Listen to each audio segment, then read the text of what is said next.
What's up, everyone? I hope you're all doing well. This is Jags Central, and the Jacksonville Jaguars shut out the Atlanta Falcons 31-0. The Jags go 3-0 this preseason, beating the Kansas City Chiefs in the first game, beating the Tampa Bay Bucks in the second game, and now beating the Atlanta Falcons in the third and final preseason game. And it was really exciting to see what we have seen from this team in preseason after an awful end to the season last season, and also it being a very sad off-season. What we've seen in pre-season has just literally lifted the morale, lifted the mood in the whole fan base, and we're all ready to see what the Jacksonville Jaguars have in store for us in this regular season. Let's just start with in this pre-season game before we start talking about in the future. The offense, the starting offense, took the field and immediately worked their way down towards the Falcons end zone. It took about 9 plays, 92-yard drive, and the time possession was 5 minutes and 11 seconds, and it was capped by an Evan Ingram passing touchdown. I'll get to Evan Ingram in a minute. But in general, like in this preseason, the starters have done really well in short down opportunities and converting in the red zone.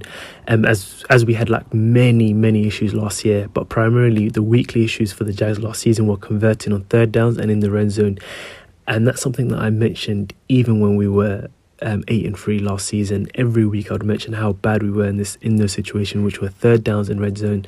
And the starters in this preseason, even though it's only been I think a total of 4 drives, have shown the ability to convert on third downs, convert on short downs, and also convert in the end zone as well.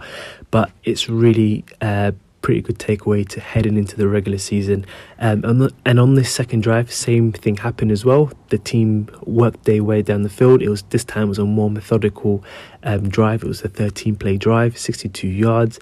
The time of possession was 6 minutes and 28 seconds. But this drive was made slightly more difficult by the Falcons' defense. They forced the Jags to convert on 3 third downs and 1 fourth down before the Jags eventually ended up scoring. And this also drive included a Travis Etienne 14-yard run and also a nice pass from Trevor Lawrence to Parker Washington on an 11-yard throw. And this was also capped by another Evan Ingram touchdown. And this one was a 5-yarder. But after the Jags started this well, I think it was enough for Doug Peterson to say, "Yep, that's enough. We've seen enough from the starters, and that's it. We're gonna end their day." Even though they were basically planned to play the entire first half, after 2 drives they were done, and that was the end of the day. I think a positive thing from this game that I saw as well was the offensive line. They also had a very dominant day against the Falcons' backup defensive line. We had 2 strong drives, and then they had opened up running lanes for ETN and also had pass blocked well for Trevor Lawrence as well, albeit being against backups. But it's one of the better performances this preseason that I've seen from our offensive line as well. Stats for the offense: I think Trevor Lawrence went 8 for 10 and 92 yards, 2 touchdowns, and 1 rush for 9 yards. Those 2 incompletions, I think one of the incompletions was a side out of bound, and also the other one was a touchdown attempt to Gabe Davis in the end zone.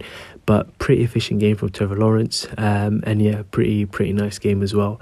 ETN, good game as well. 7 carries for 46 yards, which is about 6.6 yards per carry, and he had a long run for about 19 yards as well. Evan Ingram, 4 catches on 4 targets, 2 of those targets being in the end zone, and 2 of them catches being 2 touchdowns as well, which kind of shows an indication he might be used as a red zone target more often this season. More of what we saw at the end of the 2022 season, where he was primarily used as a red zone target, and not so much in the 2023 season. In the 2023 season, Evan Ingram was not being targeted in the end zone, and that's something that I had also mentioned during last season as well, halfway through the season, where we need to start targeting Evan Ingram in the end zone. But I think one thing that I might have mentioned is that the wide receivers might have not been able to get open, which made it more difficult for Evan Ingram to get space, and also to allow Trevor Lawrence to target him in the red zone. I think Kirk being injured at the end of last season also affected Evan Ingram's ability to be targeted in the end zone. But having Kirk back hopefully for week 1 makes this even easier for Evan Ingram as well. Speaking about Brian Thomas Jr., the rookie, he had a big catch up the middle for 38 yards, which was the biggest catch of the game. He has shown so much promise this preseason. Like, even though he's only had 3 catches, there's been 3 highlight reels catches, and his versatility to make plays as an X receiver and also a slot receiver in this game.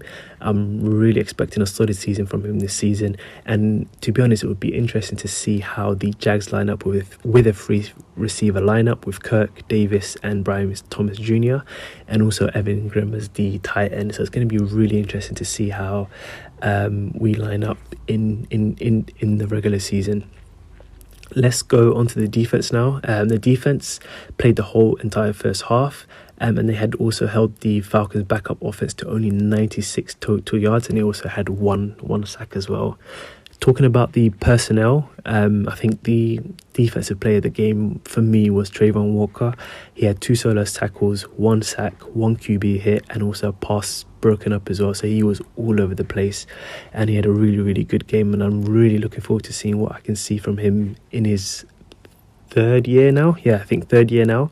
And then also there was also a solid game from Tyson Campbell as well on the defensive side as well. He had a really busy first half with 2 solo tackles, a pass breakup, and literally did not allow any breathing room and coverage as well. So I'm really looking forward to seeing how his play develops in the regular season as well. And I think for me, the biggest takeaway in this preseason has been Cam Little, the kicker. 1 for 1 on field goals for 40 yards, 4 for 4 on extra points. But what I've seen from him during practice during this preseason, it just gives me so much more confidence knowing that if we're on the 45-yard line, we don't have to worry about a field goal, because we know that Cam Little is going to make that even 50 yards and even maybe 60 yards. So one prediction I might have is that Cam Little is going to make a 60-yarder field goal this season. But that's all from me on this game. But I'm going to be making my predictions for the regular season. So I'm going to be looking at our schedule and making predictions on which games I think we would win, and then what games we would lose, and then come up with a final end of season result as well. So I'll catch you guys in that video. So it's going to be coming out really soon, hopefully towards the end of the week. But in the meantime, just subscribe, like this video, and I'll catch you guys in the next one.